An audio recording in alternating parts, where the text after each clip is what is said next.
And that's the reason that Dr. April is here, as we are going to be looking at something it ties into something we did earlier today. I'm not sure you're aware of this, but Align Right Chiropractic fits in very well with what we talked about car accidents earlier. We did some audience research and we found out that our viewers are terrible drivers and very litigious. So we've tied all this together today. No, that's just me. Yeah. So we had a lawyer on talking about car accidents, what you could do, but this is a lot of the cause of whiplash. Yes, car accidents are probably the #1 cause of whiplash.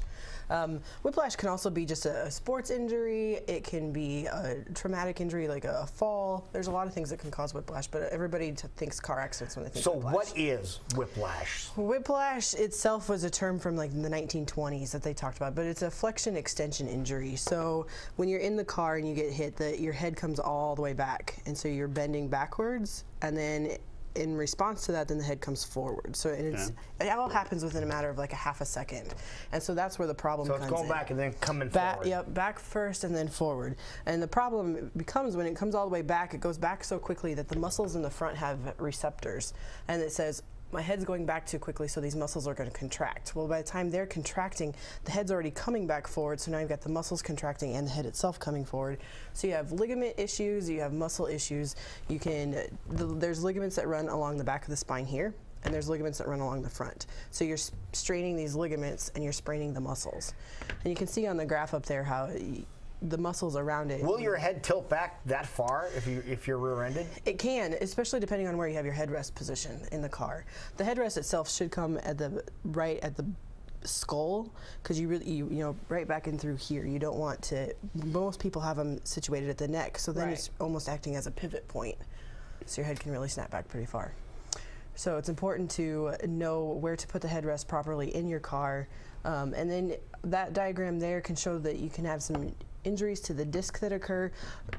You don't often see fractures with it unless it's a really traumatic whiplash experience, a traumatic flexion extension, and even then the fracture, usually there's something lying underneath, an underlying condition that would cause that. Now, when does the damage get done? So damage get done on the throw back of the head, or when it snaps forward? Yes, both of them. Both of them, okay. So when the head comes back, you get damage to the front. You get damage to the ligaments on the front side. And then when the head snaps forward, you get damage to the ligaments and the muscles on the back side. So you're talking about tearing? Tearing, straining or spraining. They call it a hyperextension, hyperflexion, sprain strain of the neck. But I imagine that also travels as well. Yes. To maybe shoulders, head. So you get lots of headaches, you get backaches, you get shoulder aches. Some people get dizziness. There's a list up there of the symptoms. The irritability, lots of that is because of the muscle tension that you have. Low back pain, with the car accident, you know, if you've got your seatbelt and you're restrained, you are going to experience some low back pain because your back doesn't have very far to go. So there's a lot of different symptoms experienced. Looking at those, I get whiplash during this show every day. Yeah. Is this something you experience right away, or maybe when you're in an accident, your adrenaline's pumping, so you don't feel things right away, and you might start experiencing things, you know, minutes, hours, days later? Lots of times it's day 2 and 3 that you're going to feel the muscle aches, and you're just going to feel like you've been hit by a train. Days 2 and 3. Days 2 and 3 are usually the worst. You can actually experience symptoms up to 6 to 8 weeks afterwards, and if you don't do anything with it, you can have these symptoms for a year or 2 following the incident. Wow. What can you do in this situation then? So, what's the best form of treatment? Chiropractically, what we do is we make sure that the spine is nice and aligned, because if you, with all the tension, with the sprain strain from the ligaments and the muscles, you can actually experience a straightening of the neck. So with chiropractic, we make sure that you keep the curve the way it should be, and that you keep everything in line the way it should be. We also do some soft tissue work and prescribe different exercises to keep everything in motion. The new studies are showing that in order to heal this properly, any kind of sprain strain, it's better to go through range of motions as opposed to immobilizing it with a collar or a brace. Oh.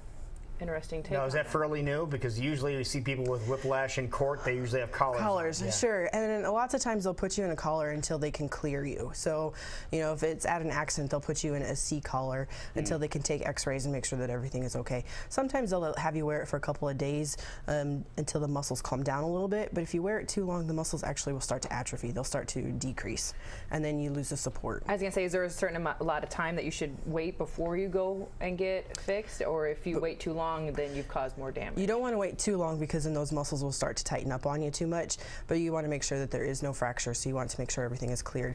Most of the time, by the time people come see me, they've already been to the hospital and they've had x-rays that show no fractures, and then we can get started right away. Make sure there's no fractures, you're cleared, and then start getting that aligned. Yep. And what's the typical recovery time for whiplash? It can take up to 6 to 8 weeks because with the ligaments, the blood supply is pretty minimal, so they just take a really long time to heal. It's similar with like with an ankle sprain or a knee sprain.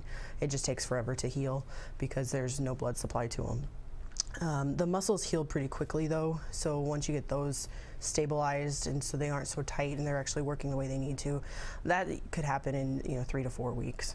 Okay.